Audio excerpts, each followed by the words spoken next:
Hello. आवाज आ रहा है पक्का? चलिए देखिए। Good morning everyone. तो बेटा, प्रीवियस लेक्चर में हम लोग रिएक्शन क्वोशेंट के बारे में पढ़ रहे थे, बराबर है?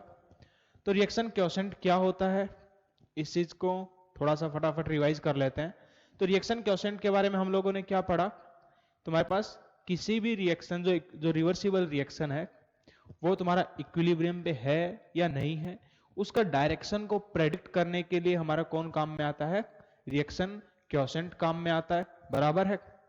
जैसे कि इक्विलिब्रियम क्वोशेंट तुम्हारे पास इक्विलिब्रियम कांस्टेंट होता है, वैसे ही रिएक्शन क्वोशेंट होता है प्रोडक्ट की concentrations raise to their power stoichiometric coefficient upon reactants की concentration raise to their stoichiometric coefficient, बराबर है? ओके। देन फिर हम लोगों ने ये तुम्हारे पास जो रिएक्शन क्वोशेंट में जो कंसंट्रेशन होती है वो कौन सी कंसंट्रेशन होती है?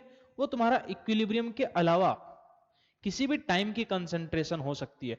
हो सकता है जब इक्विलिब्रियम की कंसंट्रेशन होती है तब उस टर्म को हम लोगों ने स्पेशली किस चीज का नाम दिया था? इक्विलिब्रियम कांस्टेंट का। और उसके अलावा जब कंसंट्रेशन होती है तो उस चीज को हम बोलते हैं क्या? रिएक्शन क्वोशेंट, बराबर है? ओके। तो उसके अंदर भी हम लोगों ने क्या क्या देखा था? बेसिकली रिएक्शन क्वोशेंट को हम लोगों ने क्यू से रिप्रेजेंट किया था।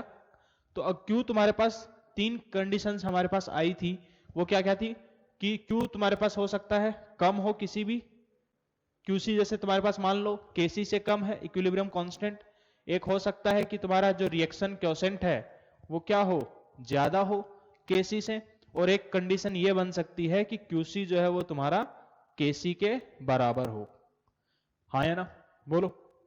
तो अब ये तीनों केसेस अलग अलग केसेस हैं। इन तीनों केसेस, हर एक केस में तुम्हारे पास किस चीज को सिग्निफाई करता है?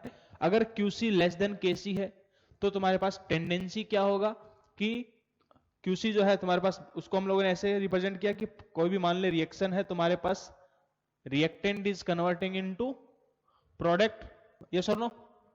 तो हम लोग यहां पर QC कैसे लिखेंगे? प्रोडक्ट की कंसंट्रेशन अपॉन रिएक्टेंट की कंसंट्रेशन, है ना?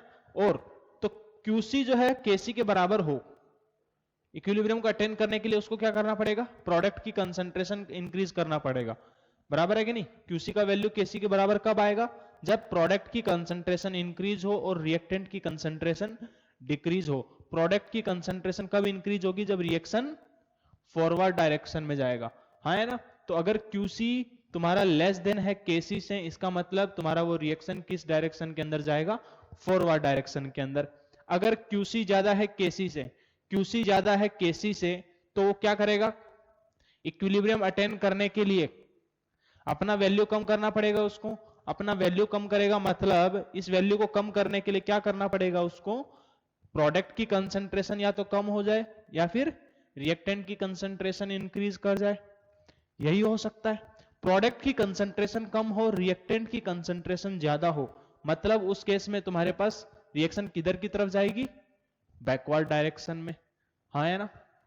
तो QC अगर तुम्हारे पास ज्यादा है KC से, इसका मतलब रिएक्शन का जो डायरेक्शन है वो कौन सी डायरेक्शन है?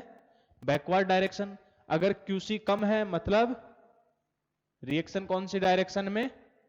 फॉरवर्ड डायरेक्शन में फेवरेबल होगा। और अगर QC और KC एक दूसरे के इक्वल है, इसका मतलब क्या है? कि रिएक्शन इज एट इक्विलिब्रियम, बराबर है? इस चीज को हम लोगों ने देखा था। एक काम करते हैं, इसी के ऊपर बेस्ड एक क्वेश्चन करते हैं, उससे हम लोग और अच्छे से समझेंगे।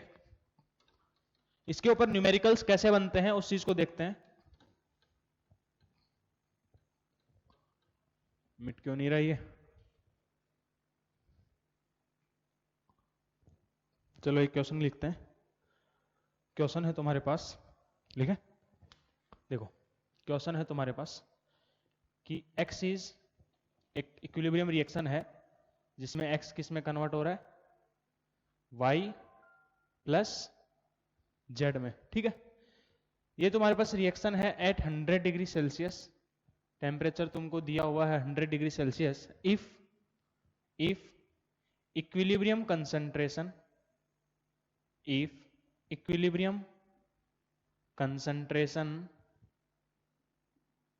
ऑफ तुम्हारे पास x का इक्विलिब्रियम कंसंट्रेशन तुमको दिया है, मान लीजिए 0.2, और y और z का इक्विलिब्रियम कंसंट्रेशन भी आपको गिवन है, y का कंसंट्रेशन और z का कंसंट्रेशन आपको दिया है 0.4। ओके, इसमें फर्स्ट पार्ट में पूछ रहा हूं, इफ प्रेशर इज हाफ या फिर halved, then determine the equilibrium concentration of each.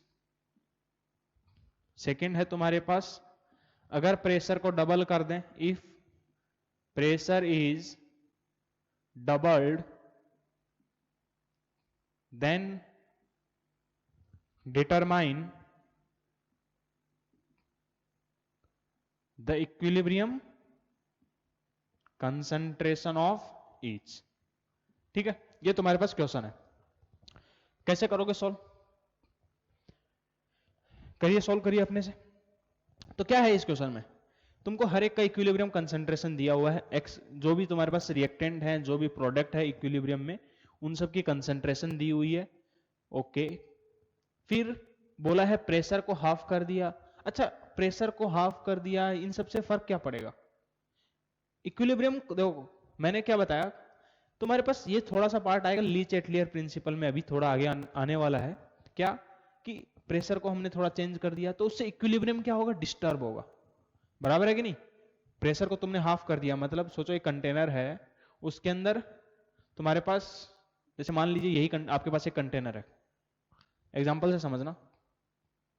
जैसे मान लीजिए आपके पास एक कंटेनर है, ठीक है, फिक्स्ड वॉल्यूम है, उसकी वॉल्यूम आपको गिवन है। इंक कहां से आ गया?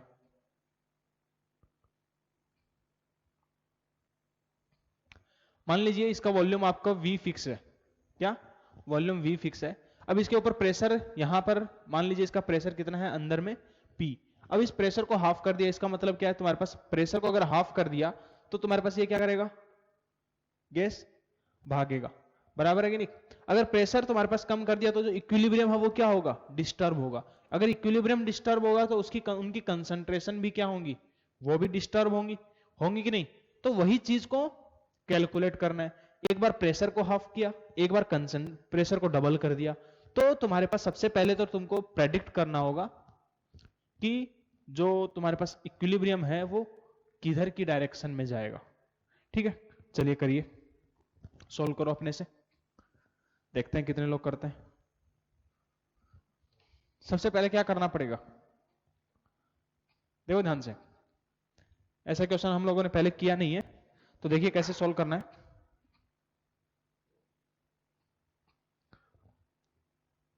हाँ, देखिए क्या गिवन है तुम्हारे पास, एक इक्विलिब्रियम रिएक्शन गिवन है, वो क्या है,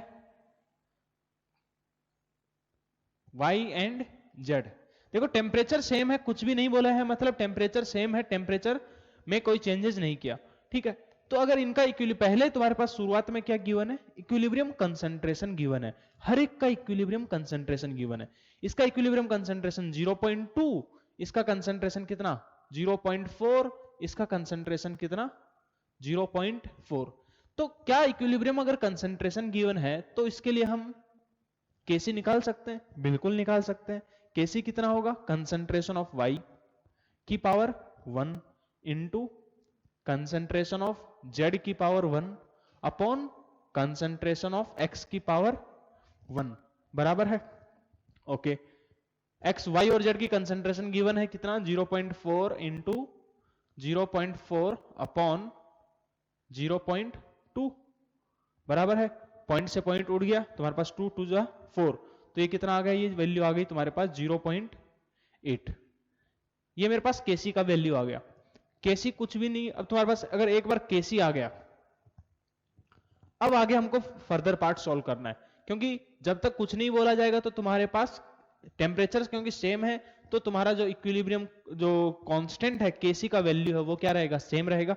ये मैंने कुछ पॉइंट्स लिखवाए थे इक्विलिब्रियम कांस्टेंट के बारे में, ठीक है। अब प्रेशर डबल कर दिया, प्रेशर हाफ कर दिया, उससे इक्विलिब्रियम के ऊपर, इनकी मोल्स के ऊपर, इन सब चीजों के ऊपर क्या फर्क पड़ेगा? देखना ध्यान से। पीवी सारे के सारे अगर गैसेज हैं, मान के चलते हैं सारे के सारे क्या हैं, गैसेज हैं, तो पीवी इक्वल टू एनआरटी लगाना जानते हो? बिल्कुल। प्रेशर इक्वल्स टू क्या होता है? Moles upon volume into RT, हाँ है ना? बोलो। अरे यार कपड़े खराब हो गए सारे। देखिए, मोल्स अपॉन वॉल्यूम को तुम क्या लिख सकते हो? Concentration equals to C into R T. Temperature constant है, तो प्रेशर जो है वो क्या है? डायरेक्टली प्रोपोर्शनल है किसके? कंसंट्रेशन के। अगर आपने प्रेशर हाफ कर दिया तो कंसंट्रेशन भी आपकी क्या हो जाएगी? हाफ होगी। तो फर्स्ट पार्ट देखिए, फर्स्ट पार्ट में सोल्व कर रहा हूं। तो अगर प्रेशर हाफ कर दिया तो कंसंट्रेशन भी क्या हो जाएगी? हाफ हो जाएगी। मतलब तुम्हारे पास अब जो इक्विलिब्रियम है y प्लस जेड, अब इसमें इसकी कंसंट्रेशन कितनी है? इसकी 0.1, क्योंकि प्रेशर हमने हाफ किया। फर्स्ट पार्ट सोल्व कर रहा हूं। अगर हमने प्रेशर को हाफ किया तो तुम्हारे पास कंसंट्रेशन भी क्या होगी? हाफ हो जाएगी। क्यों हो जाएगी? देखो, pressure is directly proportional to concentration, temperature क्या है? कांस्टेंट है, बराबर है कि नहीं? बाकी सारे के सारे टर्म क्या है? कांस्टेंट है। तो प्रेशर को हाफ किया तो कंसंट्रेशन भी क्या हो गई? हाफ हो गई। तो अगर कंसंट्रेशन हाफ हो गई तो हर एक का कंसंट्रेशन हाफ। ये लीजिए 0.2, ये लो 0.2। अब ये रिएक्शन तुम्हारा इक्विलिब्रियम पे है क्या? ये रिएक्शन क्या तुम्हारा इक्विलिब्रियम पे है? एक काम करते हैं कि इसके लिए रिएक्शन क्वोशेंट निकाल के देखते हैं। निकालेंगे रिएक्शन क्वोशेंट। रिएक्शन क्वोशेंट निकालेंगे तो कितना होगा? इसका 0.2 इंटू 0.2 अपॉन 0.1। इसको सॉल्व करिए, कितना आएगा? ये 0.4। देखो, क्यूसी का वैल्यू केसी से छोटा आया। यहां से हमको क्या पता चल रहा है? QC is less than KC. Yes और no? QC is less than KC. इसका मतलब क्या है? इसका मतलब क्या है कि ये जो रिएक्शन है, प्रेशर हाफ करने पे कंसंट्रेशन हाफ हो गया, तो अब ये जो रिएक्शन है वो कौन सी डायरेक्शन में फेवरेबल होगा? फॉरवर्ड डायरेक्शन में। मतलब reaction is in forward direction. कौन सी डायरेक्शन में मूव करेगा? फॉरवर्ड डायरेक्शन में। अगर रिएक्शन फॉरवर्ड डायरेक्शन में मूव करेगा तो देखो, एक काम करता हूं, इधर से मिटा देता हूं थोड़ा। तो अब अगर रिएक्शन फॉरवर्ड डायरेक्शन में मूव कर रहा है, ध्यान से देखना, क्या रिएक्शन क्या कर रहा है? फॉरवर्ड डायरेक्शन में मूव कर रहा है, y प्लस जेड। इसका कितना? 0.1। तो इसमें से कुछ खत्म हो जाएगा, इसका 0.1 माइनस एक्स, और इनका कंसंट्रेशन बनेगा। पहले से कितना कंसंट्रेशन है उनका? 0.2। तो 0.2 के अंदर उनकी कुछ क्वांटिटी ऐड होगी, बराबर है कि नहीं? अब इसके लिए हम अगर केसी का एक्सप्रेशन लिखें, मान लेते हैं ये तुम्हारी कंसंट्रेशन कहां पर है? इक्विलिब्रियम के ऊपर। इक्विलिब्रियम अटेन करने के लिए इस रिएक्शन को किधर जाना पड़ेगा बेटा? फॉरवर्ड डायरेक्शन में, बराबर है कि नहीं? अगर फॉरवर्ड डायरेक्शन में गया, इसका कंसंट्रेशन कम होगा, इनका कंसंट्रेशन इंक्रीज करेगा। तो केसी इक्वल्स टू, जो कि ऑलरेडी हमने कैलकुलेट भी किया है, कितना? 0.8 equals to 0.2 plus x into 0.2 plus x upon 0.1 minus x, बराबर है कि नहीं? ओके। यहां से थोड़ा सा देखो, क्वाड्रेटिक इक्वेशन बनेगा, इसको सॉल्व करिए, जल्दी से सॉल्व करो। यहां से सबसे पहले x का वैल्यू निकालो, देखते हैं कितना आता है, करिए। As far as I remember, x का वैल्यू आएगा यहां से 0.08। x का वैल्यू कितना आएगा यहां से? क्वाड्रेटिक इक्वेशन है, सॉल्व कर सकते हैं सब लोग, कोई बड़ी बात नहीं है। यहां से x का वैल्यू आएगा कितना? 0.08। पूछा क्या है? हर एक का इक्विलिब्रियम कंसंट्रेशन पूछा था, एट इक्विलिब्रियम। तो तुम्हारे पास हर एक का इक्विलिब्रियम कंसंट्रेशन कितना हो जाएगा? x का 0.1 माइनस 0.08। क्या हो रहा है? इंक कितना क्यों टपक रहा है? अब सही है। देखो, तो तुम्हारे पास यहां पर इसका कंसंट्रेशन कितना? 0.1 माइनस 0.08। तुम्हारे पास y का कंसेंट्रेशन कितना हो जाएगा 0.2 प्लस 0.08 और z का कंसेंट्रेशन कितना हो जाएगा 0.2 प्लस 0.08। ये तुम्हारे पास हर एक का इक्विलिब्रियम कंसेंट्रेशन आ जाएगा। ये है तुम्हारे पास पार्ट 1 का आंसर। ठीक है, ओके।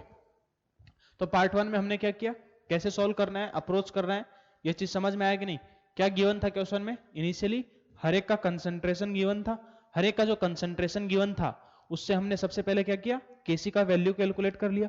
केसी का वैल्यू आ गया, कुछ भी नहीं बोला है तो टेम्परेचर क्या है, कांस्टेंट। टेम्परेचर क्या है तुम्हारे पास, कुछ भी नहीं बोला तो टेम्परेचर तुम्हारा वही है। और सेम टेम्परेचर पे इक्विलिब्रियम कांस्टेंट का वैल्यू सेम रहता है कि नहीं। तो केसी का वैल्यू हमने निकाल लिया सबसे पहले। फिर क्या किया, क्वेश्चन में इंफॉर्मेशन गिवन था क्या, कि प्रेशर को हमने हाफ कर दिया।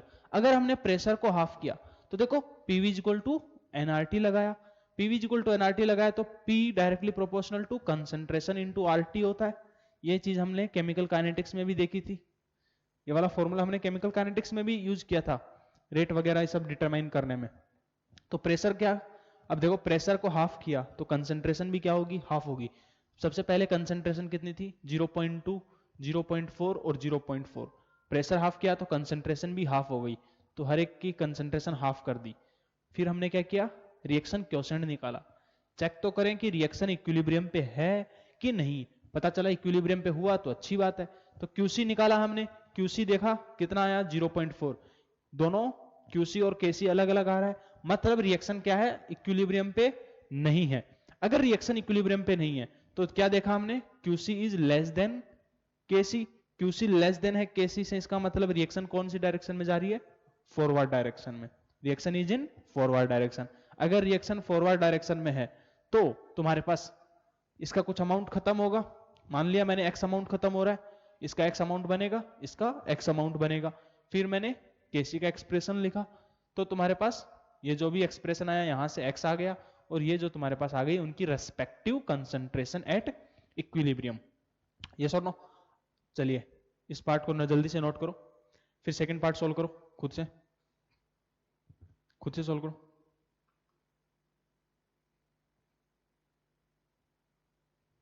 करूं पक्का, चलिए देखो अब सेकंड पार्ट में क्या है, देखिए सेकंड पार्ट तो और भी आसान है, बिल्कुल इसी की तरह है जैसे हमने फर्स्ट पार्ट सॉल्व किया, बिल्कुल वैसे ही सेकंड पार्ट को भी सॉल्व करना है। क्या है, तुम्हारे पास रिएक्शन अभी भी वही है, X is in equilibrium with Y and Z. ठीक है, क्या क्या गिवन था, कंसंट्रेशन 0.2, 0.4 और 0.4। सेकंड क्वेश्चन में क्या है, pressure is doubled then determine the equilibrium concentration of each. अब देखो अभी हमने जस्ट देखा कि प्रेशर इक्वल्स टू क्या होता है, कंसंट्रेशन इनटू आरटी, और इसके लिए हमने केसी भी निकाला था।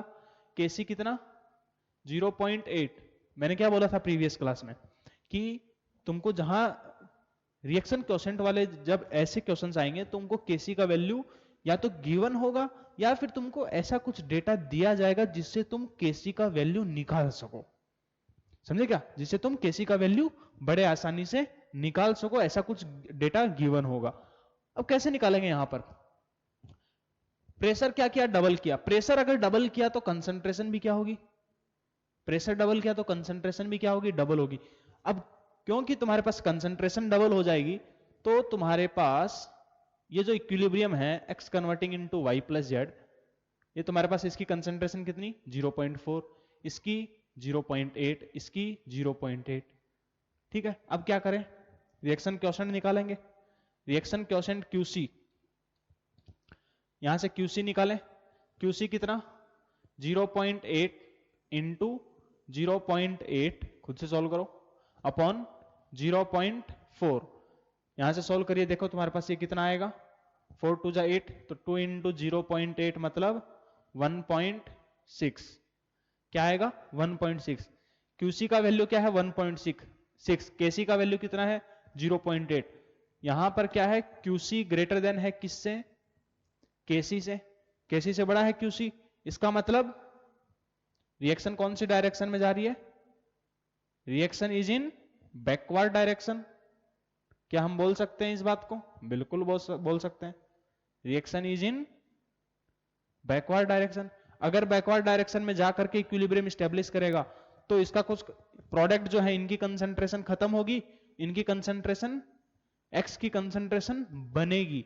तो इसका कंसंट्रेशन कितना? 0.8 माइनस एक्स, 0.8 माइनस एक्स कहां पर? At equilibrium. और इसका 0.4 प्लस एक्स आएगा। अब क्या करें? केसी का एक्सप्रेशन लिखते हैं। केसी का एक्सप्रेशन क्या लिखेंगे? 0.8 minus x into 0.8 minus x upon 0.4 plus x. यहां से केसी का वैल्यू कितना है? 0.8 के बराबर। फिर से क्या है तुम्हारे पास? एक क्वाड्रेटिक इक्वेशन है, बहुत ही गंदी सी क्वाड्रेटिक इक्वेशन है, सॉल्व करिए इसको। तो यहां से जैसे ही तुम निकालोगे एक्स का वैल्यू आएगा। एक्स का वैल्यू यहां से कितना आ रहा है?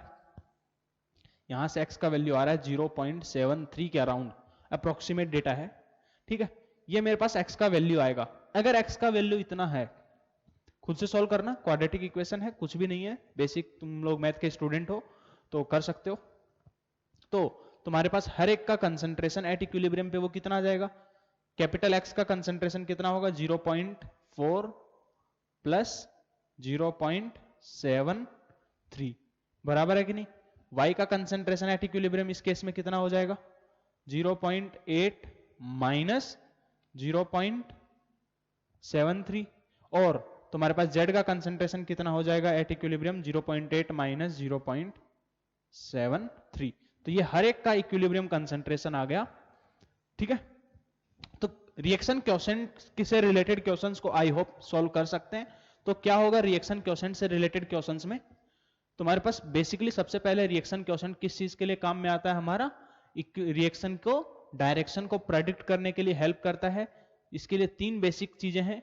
क्यूसी निकालना है, क्यूसी अगर केसी से छोटा है इसका मतलब रिएक्शन किधर जाएगी? फॉरवर्ड डायरेक्शन में मूव करेगी, इक्विलिब्रियम को अटेन करने के लिए। क्या? इक्विलिब्रियम अटेन करने के लिए रिएक्शन किस डायरेक्शन में जाएगी? फॉरवर्ड डायरेक्शन में।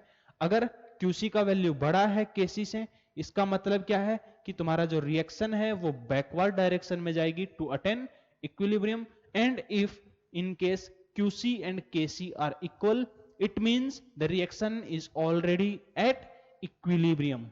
Okay? चलिए अब देखिए, हर एक में अलग अलग केसेस जो क्वेश्चंस है उसमें हमने देख लिया। देखो बैकवर्ड डायरेक्शन में जाएगी तो क्वेश्चंस को कैसे सॉल्व करना है, ये क्वेश्चन बच्चे जनरली सॉल्व नहीं कर पाते, तो आई होप एक एग्जांपल मैं ले चुका हूं वैसा, तो सॉल्व कर सकते हो, ठीक है। चलिए अब नेक्स्ट हेडिंग डालिए। तो रिएक्शन क्वेश्चन से रिलेटेड जितने भी क्वेश्चंस होंगे उनको आप लोग सॉल्व कर सकते हैं।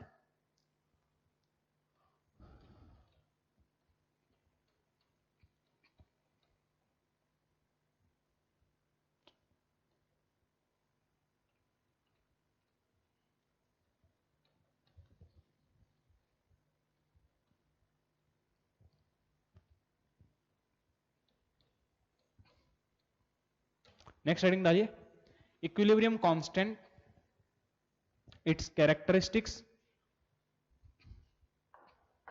Next heading is equilibrium constant, it's characteristics. हालांकि इसके बारे में थोड़ा सा हमने पहले देखा है, it's characteristics and factors affecting it, and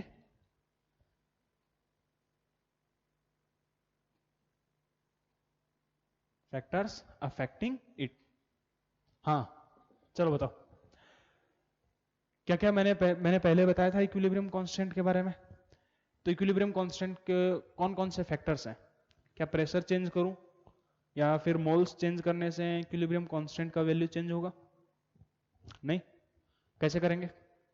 तो याद करो, मैंने न्यूमेरिक जो पहले शुरुआत के अंदर कैरेक्टरिस्टिक्स लिखवाई थी इक्विलिब्रियम कांस्टेंट की, तो उस वक्त मैंने क्या बताया था कि जो इक्विलिब्रियम कांस्टेंट होता है उसका जो न्यूमेरिकल वैल्यू है वो केवल किस चीज के ऊपर डिपेंड, वो तुम्हारा जो प्रेशर होता है किसी भी सब्सटेंस को, अगर हम मान लीजिए जैसे कि ये रिवर्सिबल रिएक्शन है, क्या मान लीजिए मेरे पास ये क्या है? रिवर्सिबल रिएक्शन है, तो इसके अंदर में अगर कोई भी जो ऑलरेडी एट इक्विलिब्रियम पे है, क्या है? वो ऑलरेडी इक्विलिब्रियम के ऊपर है।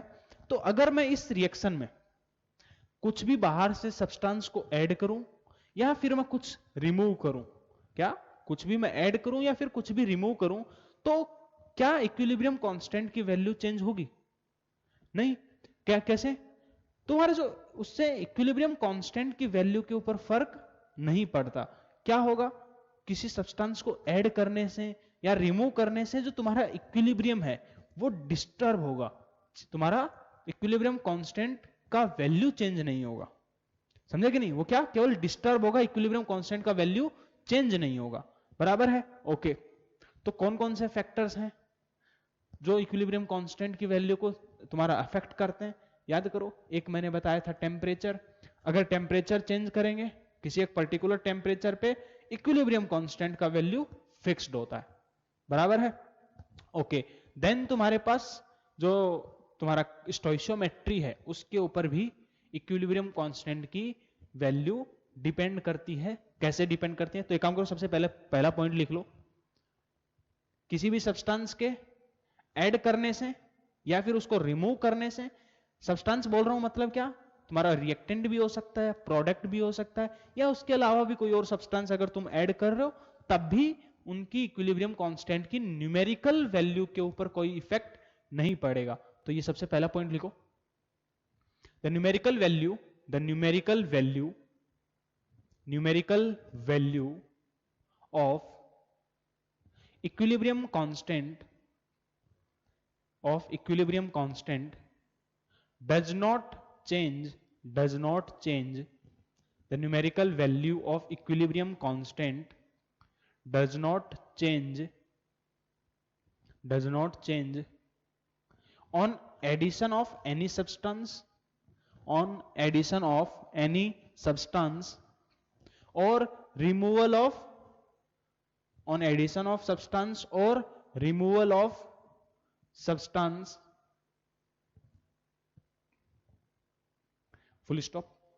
ठीक है? किसी भी सब्सटेंस को अगर हम ऐड करेंगे या फिर रिमूव करें या फिर प्रेशर चेंज करें, या तुम्हारे ये जो फैक्टर्स होते हैं, इन सब फैक्टर्स की वजह से इक्विलिब्रियम कांस्टेंट की वैल्यू के ऊपर कोई इफेक्ट नहीं पड़ता। नेक्स्ट पॉइंट लिखो। It has no effect, it has no effect due to catalyst, due to catalyst. क्या कैटलिस्ट के ऐड करने की वजह से हमारे इक्विलिब्रियम कांस्टेंट की वैल्यू के ऊपर फर्क पड़ेगा? नहीं। कैटलिस्ट हमारा केवल क्या काम करेगा, वो जल्दी इक्विलिब्रियम को स्टेब्लिश करवाने में हेल्प करेगा, जबकि न्यूमेरिकल वैल्यू के ऊपर उसका कोई भी इफेक्ट नहीं होगा। तो सेकंड पॉइंट ये लिखिए, it has no effect of catalyst, it only helps in attaining the equilibrium earlier. It only helps in attaining the equilibrium earlier. Equilibrium को बस पहले स्टेब्लिश होने में, तुम्हारा अटेन करने में हेल्प करता है कैटलिस्ट, बाकी उसकी न्यूमेरिकल वैल्यू को कोई चेंज नहीं करता। ये चीज हम लोग पहले पढ़ चुके हैं, राइट? ओके। नेक्स्ट पॉइंट लिखो, नेक्स्ट पॉइंट लिखो। its value changes,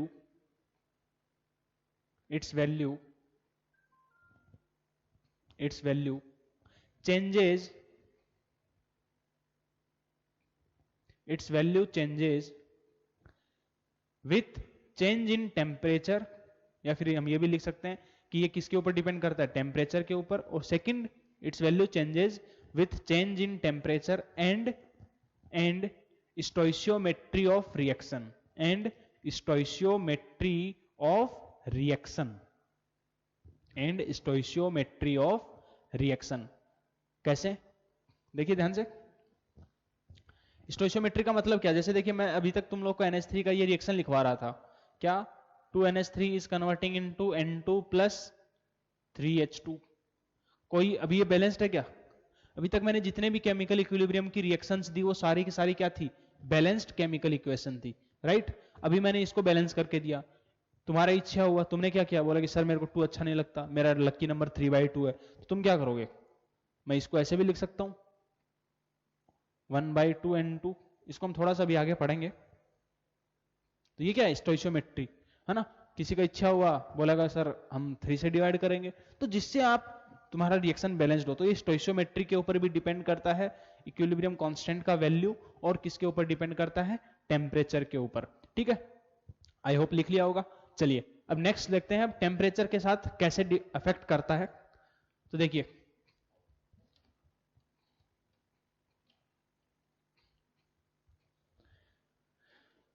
नेक्स्ट अब लिखो, variation of equilibrium constant with temperature, variation of equilibrium constant with temperature. Temperature के साथ इक्विलिब्रियम कांस्टेंट कैसे वेरी करता है, उसके लिए बेटा तुम्हारे पास एक इक्वेशन गिवन है, उस इक्वेशन को याद रखेंगे तो ज्यादा बेटर है। हमको कहां से आई कैसे आई उस चीज से कोई मतलब नहीं है, क्योंकि हमारे लिए क्या है, ये एग्जाम पॉइंट ऑफ व्यू से इंपॉर्टेंट है। तो ये तुम्हारे पास, हम लोगों ने केमिकल काइनेटिक्स के अंदर भी इस इक्वेशन को यूज किया था, ln K equilibrium 2 upon K equilibrium 1 equals to delta H by R into 1 by T1 minus 1 by T2।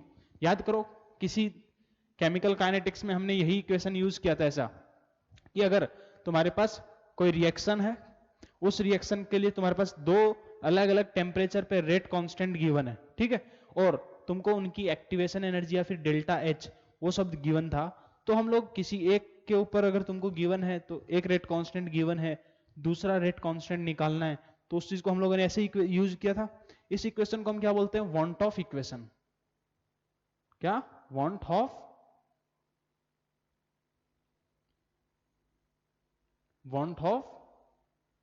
Equation.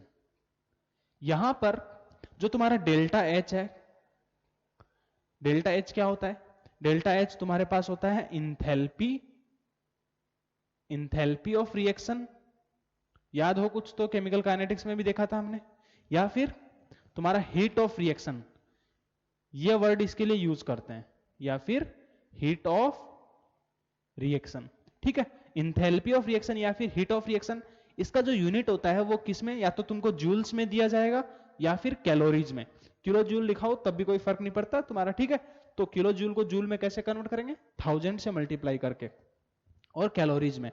Okay, तुम्हारे पास आर, यहां पर आर क्या है, आर क्या है, यूनिवर्सल गैस कांस्टेंट, और आर का वैल्यू किस में लिखें, आर का 3 वैल्यूज हमने पढ़ा है, कौन कौन सा, एक एटीएम के अंदर कितना होता है 0.0821 बराबर है, एक होता है हमारा जूल्स में, जूल्स में कितना होता है 8.314, और तुम्हारा कैलोरीज में कितना 2 कैलोरी।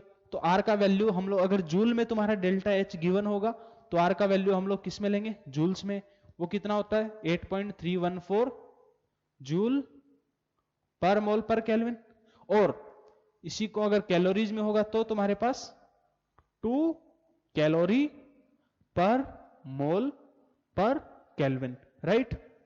ओके, नाउ अब अगर आर का वैल्यू इसको सिंप्लीफाइड वे में लिखना है तो क्या होता है 25/3, ये भी मैंने लिखवाया था, कब, ये चीज मैंने कहां पे लिखवाई थी, गैसेस स्टेट में बताया मैंने कि 25/3 भी ले सकते हैं आर का वैल्यू, और 0.0821 को क्या ले सकते हैं 1/12।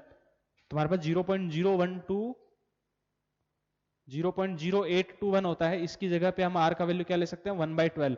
बस डिफरेंस क्या है, ये जो आर का यूनिट होता है वो किस में होता है, एटीएम, तुम्हारा एटीएम लीटर पर मोल पर केल्विन, ये होता है आर का वैल्यू किसमें, एटीएम के अंदर, जब प्रेशर एटीएम में है। यहां पर जब आर का वैल्यू जूल है और कैलोरीज में ये वैल्यू होती है, सिंप्लीफाइड वे के अंदर हम लोग इसको क्या लेंगे 25/3 अप्रोक्सीमेट करने के लिए, ठीक है।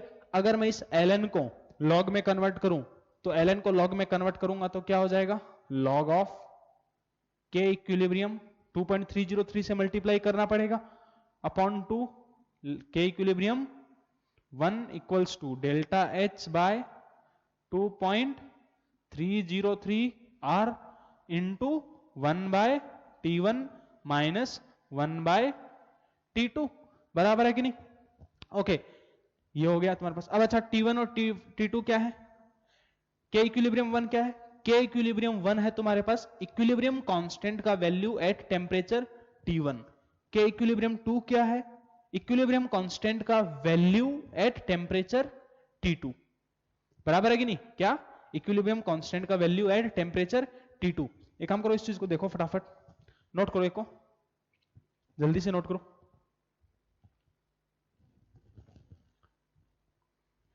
इस चीज को हम लोगों ने जो एक्टिवेशन एनर्जी वाला था उस चीज से भी निकाल सकते हैं, अरेनियस, क्योंकि अरेनियस जो इक्वेशन है उस चीज को हम ऑलरेडी पढ़ चुके हैं। तो हालांकि वहीं से तुम्हारा थोड़ा बहुत इन दोनों का साइंटिस्टों की एक कॉमन टाइप इक्वेशन नजर आती है। ठीक है, देखिए, तो बस इस इक्वेशन को याद रखना है। अब हो सकता है कि यहां पर केमिकल काइनेटिक्स का भी थोड़ा सा एप्लीकेशन ले ले, क्या केमिकल काइनेटिक्स का भी थोड़ा सा यूज कर सकते हैं यहां पर। देखो कैसे, अगर तुमको कभी एक्टिवेशन एनर्जी दे दी जाए तो एक्टिवेशन एनर्जी को हमने क्या बोला था, मान लो अगर मैं इसी को थोड़ा सा केमिकल काइनेटिक्स में घुसा दूं तो कैसे करोगे, delta H is activation energy of forward direction minus activation energy of backward direction, ये लिखते हैं कि नहीं। ओके, देन तुम्हारे पास वहां पर हम लोग ने बस रेट कांस्टेंट बोला था, यहां पर इक्विलिब्रियम कांस्टेंट, इसके अलावा कोई फर्क नहीं है। अच्छा, तो वहां पर हम लोगों ने रेट कांस्टेंट का जो वैल्यू था वो किसके बराबर था, a इंटू ई की पावर माइनस का ई ए अपॉन आर टी। जैसे मान लीजिए मेरे पास एक, जल्दी से इसको नोट करो, देखो केमिकल काइनेटिक्स के साथ इसको मैं कैसे रिलेट करूंगा।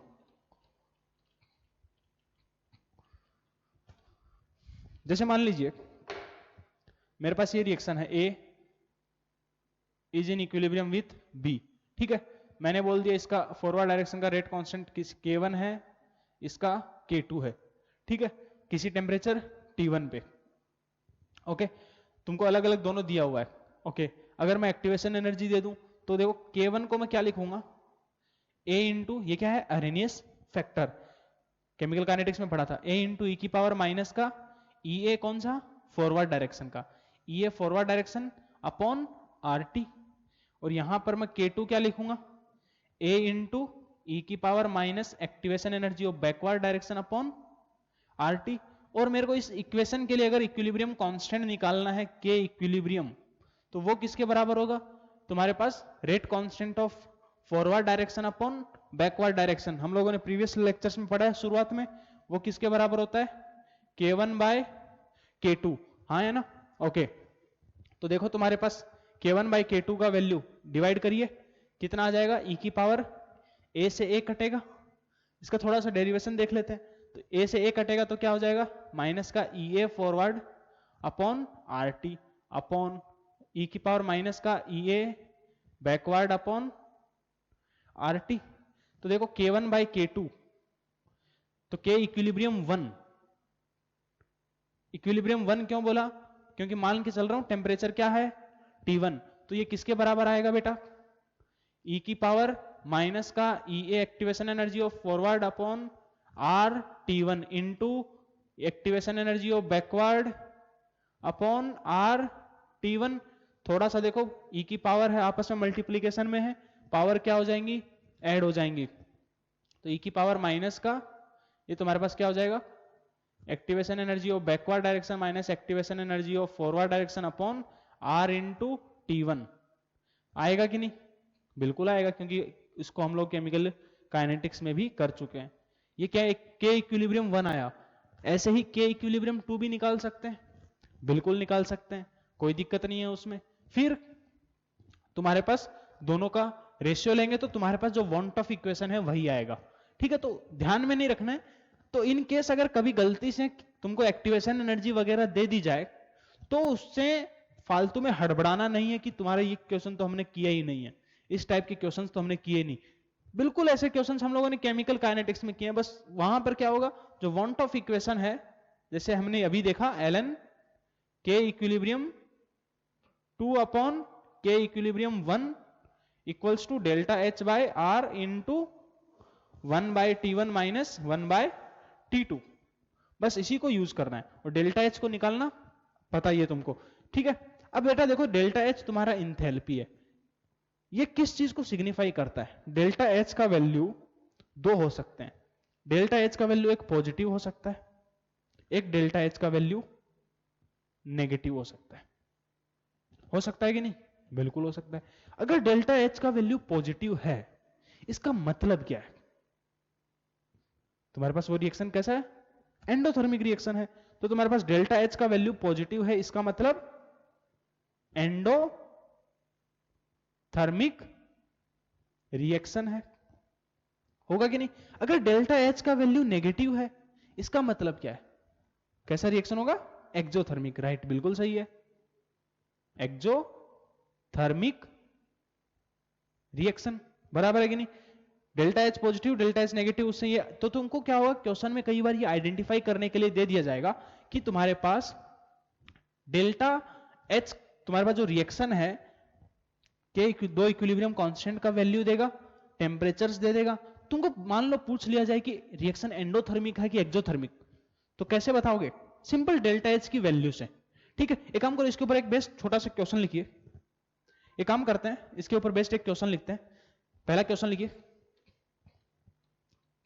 Equilibrium constant for a reaction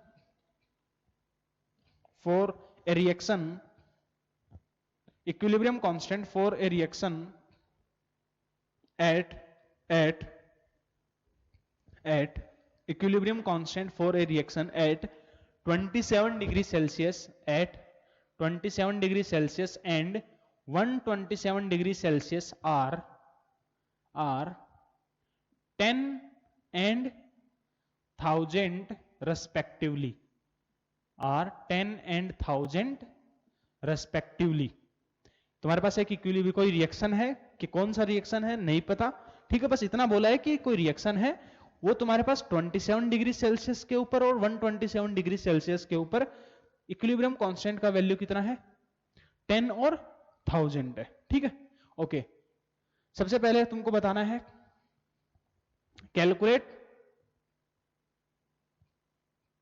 calculate heat of reaction. Second है तुम्हारे पास type of reaction. Type of reaction से मतलब क्या है मेरा? रिएक्शन एंडोथर्मिक है, एक्सोथर्मिक है, बराबर है कि नहीं? इस तरह से मेरे को मतलब है। तो करो, एक काम करो, फटाफट सोल्व करिए। क्या करोगे?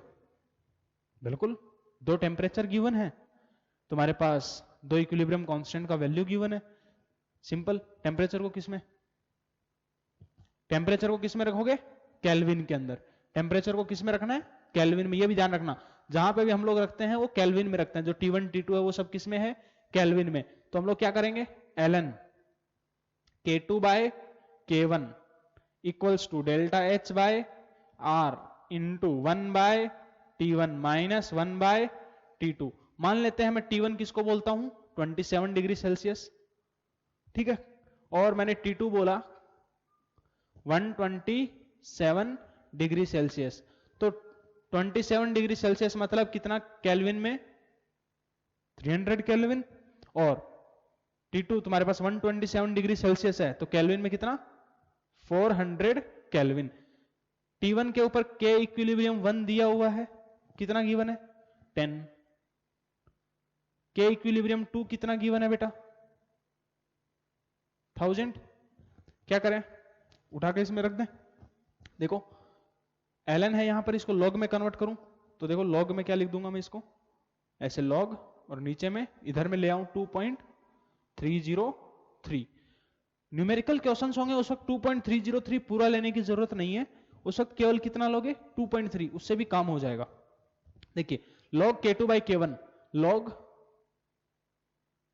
K2 कितना है तुम्हारे पास? 1000 अपॉन K1 कितना? 10 equals to delta H upon 2.30। अभी मैं मान लीजिए मैं ये लो 2.3 लेके चलता हूं, ठीक है। न्यूमेरिकल थोड़ा सा ऑप्शन जो आंसर है उसमें थोड़ा सा डिफरेंस आएगा, ज्यादा डिफरेंस नहीं आएगा, ठीक है। आर का वैल्यू कितना लूं? जूल्स में लेता हूं, एक काम करता हूं कैलोरीज में निकालता हूं। तो आर का वैल्यू मैंने ले लिया 2 into 1 by T1, T1 is 300 minus 1/400। ठीक है, लॉग ये देखो 0 से 0 कट गया, तो तुम्हारे पास ये कितना बचा, 2 log 10, 100 बचा था, 100 का स्क्वायर हो गया, 2 बाहर आ गया, तो equals to delta H upon 4.6 into 400 minus 300 कितना 100 अपॉन नीचे में कितना 300 इंटू 400 log 10 का वैल्यू 1। तो तुम्हारे पास यहां से डेल्टा एच कितना आ गया बेटा, डेल्टा एच कितना आया तुम्हारे पास, यह आ गया 2 इंटू 4.6 इंटू 300 इंटू 4, 2 जीरो से 2 जीरो मैंने काट दिए। ठीक है, तो ये तुम्हारे पास 4.6 इंटू 2 कितना हो गया, 6 2 12, 4 3 12 इंटू और 46 2 कितना 92 इंटू तुम्हारे पास 10, तो ये वैल्यू जो भी आएगी तुम्हारे लास्ट में किस में, कैलोरीज में। ठीक है, तो ये आ गया डेल्टा एच। अब ये ध्यान से देखिए, डेल्टा एच कैलकुलेट करना कोई बड़ी बात नहीं है। ओके, डेल्टा एच तो हमने कैलकुलेट कर लिया। अब समझना क्या है कि डेल्टा एच का वैल्यू क्या है, डेल्टा एच का वैल्यू क्या है, पॉजिटिव। डेल्टा एच का वैल्यू पॉजिटिव है, इसका मतलब ये रिएक्शन क्या है, एक एंडोथर्मिक रिएक्शन है। समझ में आया कि नहीं, ये रिएक्शन क्या है, एक एंडोथर्मिक रिएक्शन है। ओके, वो भी हम इसको अगर किसी को पूरा नहीं कैलकुलेट करना, पूरा और अगर केवल यही पार्ट पूछा होता, केवल मैं तुमको ये पूछता हीट ऑफ रिएक्शन नहीं कैलकुलेट करना है, केवल टाइप ऑफ रिएक्शन पूछा है, तो क्या तुमको पूरा पार्ट सॉल्व करने की जरूरत है, नहीं। केवल क्या करोगे, ये रिएक्शन है, क्या है, ये रिएक्शन है, इस रिएक्शन को ध्यान से देखो, क्या है K2/K1। देखो टेम्परेचर इंक्रीज करने के साथ इक्विलिब्रियम कांस्टेंट का वैल्यू इंक्रीज किया, क्या, टेम्परेचर इंक्रीज करने के साथ इक्विलिब्रियम कांस्टेंट का वैल्यू इंक्रीज हुआ। अगर तुम्हारे पास इंक्रीज हुआ मतलब K2/K1 का वैल्यू 1 से बड़ा आएगा, क्या, अगर तुम्हारे पास टेम्परेचर इंक्रीज करने के साथ तुम्हारा इक्विलिब्रियम कांस्टेंट का वैल्यू इंक्रीज किया, इसका मतलब क्या है कि तुम्हारे पास जो K2/K1 है, जो रेशियो है, ये क्या आएगा, 1 से बड़ा आएगा। log 1 से बड़ा है, इसका मतलब पॉजिटिव आएगा। ओके, फिर 1/T1 माइनस 1/T2, T2 तुम्हारा ज्यादा है डिनोमिनेटर में, तो ये वैल्यू भी क्या आएगी, पॉजिटिव। अगर ये वैल्यू भी पॉजिटिव, ये वैल्यू भी पॉजिटिव, मतलब डेल्टा एच कितना आएगा, पॉजिटिव में आएगा, मतलब एंडोथर्मिक। हाँ है ना, समझ में आएगा नहीं। और अगर एक्सोथर्मिक होगा तो डेल्टा एच का वैल्यू नेगेटिव आएगा। तो बेसिकली हम क्या बोल सकते हैं कि एंडोथर्मिक रिएक्शंस के केस में टेम्परेचर इंक्रीज करने के साथ जो तुम्हारा इक्विलिब्रियम कांस्टेंट होता है वो क्या होता है, इंक्रीज करता है। तो इस चीज को पॉइंट बना के लिख लो, नेक्स्ट पॉइंट बना के लिखो, इस चीज को लिखो, फॉर एंडोथर्मिक रिएक्शंस, इसको फटाफट नोट करिए, फटाफट नोट करो इसको जल्दी।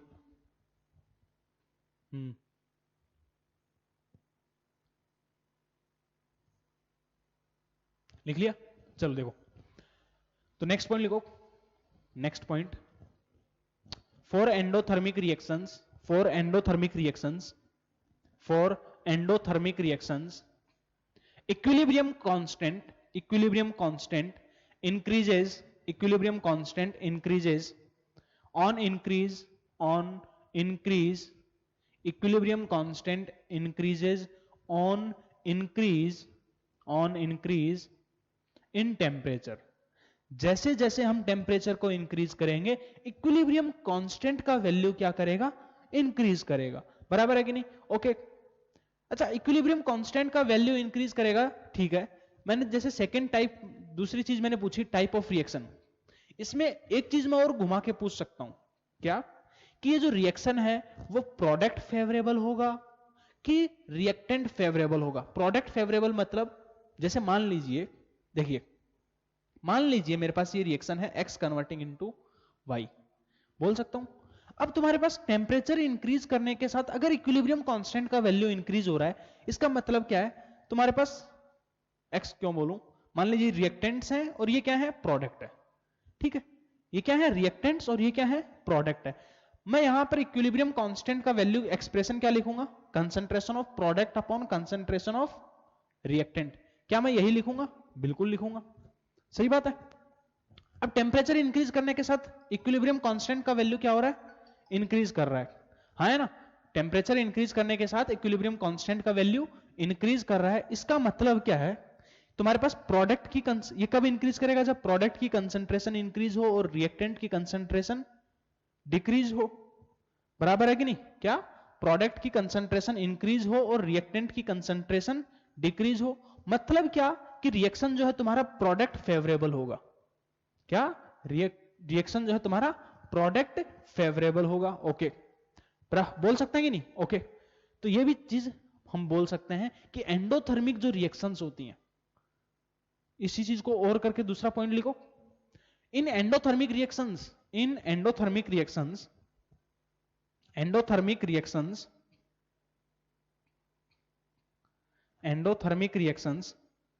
are product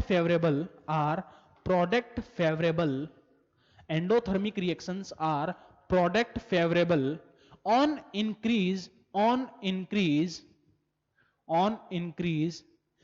temperature, तो पहला पॉइंट हमने क्या लिखा कि एंडोथर्मिक जो रिएक्शंस होती हैं वो टेम्परेचर उनके जो इक्विलिब्रियम कांस्टेंट होता है वो टेम्परेचर इंक्रीज करने के साथ इंक्रीज करता है। बराबर है कि नहीं? ओके, देन हम लोगों ने क्या देखा कि अगर टेम्परेचर इंक्रीज करने के साथ इक्विलिब्रियम कांस्टेंट का वैल्यू अगर इंक्रीज हो रहा है, तो अगर इक्विलिब्रियम कांस्टेंट का वैल्यू इंक्रीज हो रहा है मतलब के इक्विलिब्रियम, और वो किसके बराबर होता है? प्रोडक्ट की कंसंट्रेशन अपॉन रिएक्टेंट्स की कंसंट्रेशन, इसी के बराबर बोलेंगे। तो प्रोडक्ट अगर के इक्विलिब्रियम इंक्रीज हो रहा है, इसका मतलब प्रोडक्ट की कंसंट्रेशन भी इंक्रीज होनी चाहिए। ये के का वैल्यू कब बढ़ेगा? जब प्रोडक्ट का कंसंट्रेशन बढ़े और रिएक्टेंट का कंसंट्रेशन कम हो। इसका मतलब क्या है कि जो रिएक्शन है वो प्रोडक्ट फेवरेबल होगा और रिएक्टेंट फेवरेबल नहीं होगा, मतलब उसमें प्रोडक्ट के बनने की टेंडेंसी ज्यादा होगी। हाँ है ना? तो हम ऐसे भी बोल सकते हैं इस चीज को। यही सब तुम्हारे स्टेटमेंट्स के अंदर लिखे रहेंगे, ये समझना जरूरी है। ये चीजें तुम्हारे स्टेटमेंट्स में लिखी रहेंगी। केमिकल इक्विलिब्रियम में कोई बहुत बड़ी 30 मार्क का चीज नहीं आती है, बस यही छोटी छोटी चीजें आएंगी। तो फिर और क्या बोल सकते हैं? अगर प्रोडक्ट बन रहा है, रिएक्टेंट कम बन रहा है ना, मतलब प्रोडक्ट का स्टेबिलिटी इंक्रीज हो रहा है, रिएक्टेंट का स्टेबिलिटी कम हो रहा है। ये भी बोल सकते हैं अगर कोई चीज ज्यादा बन रही है, इसका मतलब क्या है कि वो प्रोडक्ट तुम्हारे पास ज्यादा स्टेबल है, तो ये भी हम बोल सकते हैं। ठीक है, ओके। उल्टा केस होगा किसके लिए? एक्सोथर्मिक रिएक्शंस के लिए। एक्सोथर्मिक रिएक्शंस के केस में क्या होगा? जैसे जैसे तुम्हारे पास टेम्परेचर इंक्रीज करोगे तो डेल्टा एच क्या होता है उसके लिए? नेगेटिव होता है। अभी बताया था मैंने, तुम्हारे पास थोड़ी देर पहले लिखा था कि जो एक्सोथर्मिक रिएक्शंस होती हैं उनके लिए डेल्टा एच का वैल्यू क्या होता है? नेगेटिव होता है। अगर डेल्टा एच का वैल्यू नेगेटिव है, इसका मतलब क्या है? डेल्टा एच का वैल्यू नेगेटिव मतलब रिएक्शन एक्सोथर्मिक, है ना? तुम्हारे पास टेम्परेचर इंक्रीज किया, मतलब ये वैल्यू तो अभी भी क्या है? ये वैल्यू अभी भी क्या है? पॉजिटिव है। K2/K1, ये डेल्टा एच नेगेटिव आने के लिए K2/K1 का रेशियो कितना होना पड़ेगा? 1 से छोटा। इसका मतलब क्या है? K2 कम है किससे? K1 से। तो तुम्हारा एक्सोथर्मिक रिएक्शंस के केस में क्या? एक्सोथर्मिक रिएक्शंस के केस में टेम्परेचर इंक्रीज करने के साथ जो इक्विलिब्रियम कांस्टेंट का वैल्यू होता है वो क्या करता है? डिक्रीज करता है। ठीक है, तो ये नेक्स्ट पॉइंट लिखो। नेक्स्ट पॉइंट लिखिए, in case of exothermic reactions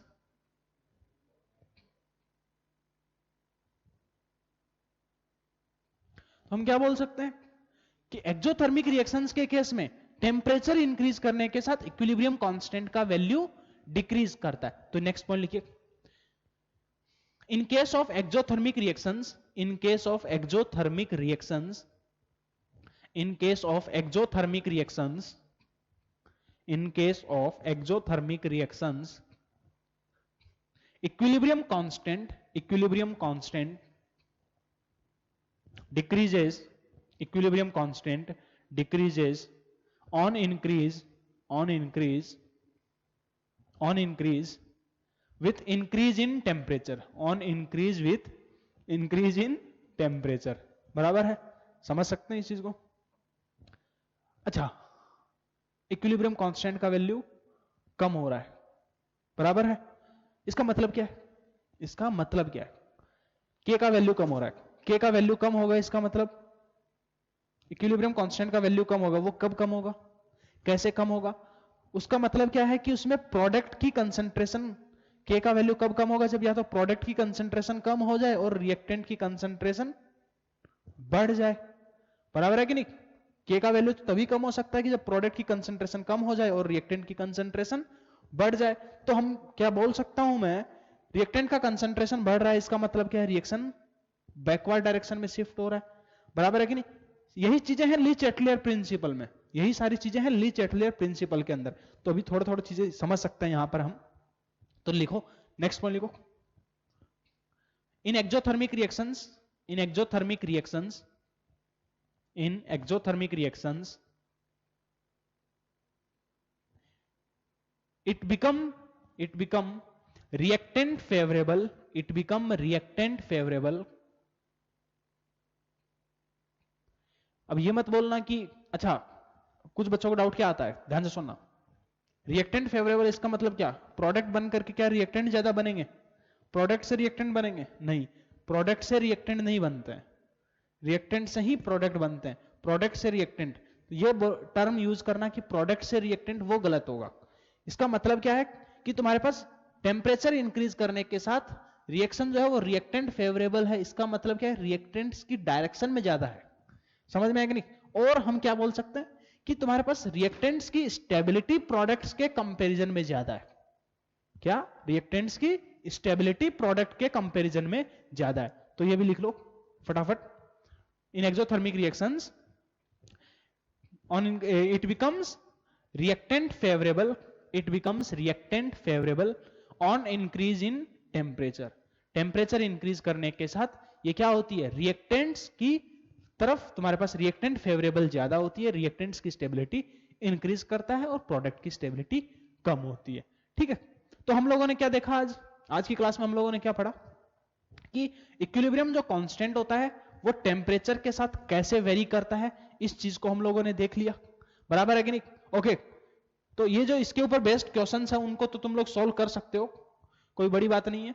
एक एग्जांपल मैंने लिया है, बस यही एग्जांपल्स बार बार तुम्हारा एक ही तरह के मैं 10 एग्जांपल्स लूं, उसका कोई मतलब नहीं है। कि दो इक्विलिब्रियम कांस्टेंट दिए रहेंगे, दो टेम्परेचर्स दिए रहेंगे, डेल्टा एच पूछेगा, या हो सकता है क्वेश्चन में डेल्टा एच दे दिया जाए, दो टेम्परेचर दे दिए जाए। कभी भी देखना ध्यान से, दो टेम्परेचर, अभी तक मैंने जितने भी क्वेश्चन सॉल्व करवाए थे उन सब में एक ही टेम्परेचर मैंने लिखा था, या तो टेम्परेचर मैंने लिखा था, बराबर है कि नहीं? कोई एक फिक्स टेम्परेचर, दो टेम्परेचर और कहीं पे इन्वॉल्व नहीं होंगे। तो कभी भी क्वेश्चन में जहां भी दो टेम्परेचर दिख जाए तो समझ लेना तुमको ये इक्वेशन कहीं ना कहीं यूज करनी है। समझे कि नहीं? क्या करना है? दो टेम्परेचर अगर तुमको कहीं दिखाई दे जाए तो समझ लेना कि तुमको कहीं ना कहीं ये इक्वेशन यूज करनी है। ठीक है, अगर इस रिएक्शन को यूज करोगे तो अब तुम्हारे पास कोई भी दो टर्म दिए जा सकते हैं, दो इक्विलिब्रियम कांस्टेंट का वैल्यू दे देगा तो डेल्टा एच पूछ लेगा, हो सकता है सारा देकर के कोई दूसरा टेम्परेचर पूछ ले, तो कुछ भी नहीं है उसमें। वो सारी चीजें हम लोग क्वेश्चन, तुम्हारे बुकलेट में क्वेश्चन है उनको सोल्व करोगे तो बड़े आसानी से सोल्व हो जाएंगे। ठीक है, ओके। दूसरा हम लोगों ने क्या देखा? Endothermic, exothermic. ओके, देन अगली क्लास में हम लोग आगे प्रोसीड करेंगे। अगली क्लास में हम लोग इसी का स्टोइशियोमेट्री के साथ और जो थर्मोडायनेमिक्स है इक्विलिब्रियम का, उस चीज के बारे में पढ़ेंगे। ओके, तो टेम्परेचर के साथ कैसे वेरी करता है, I hope you all got it. ठीक है, नेक्स्ट क्लास में हम लोग स्टोइशियोमेट्री जो है वो कैसे अफेक्ट करती है तुम्हारे इक्विलिब्रियम कांस्टेंट को, उस चीज के बारे में पढ़ेंगे। ओके, तो तुम लोग को लिए होमवर्क दूंगा मैं अभी, उन होमवर्क को सब लोग सॉल्व कर लेना।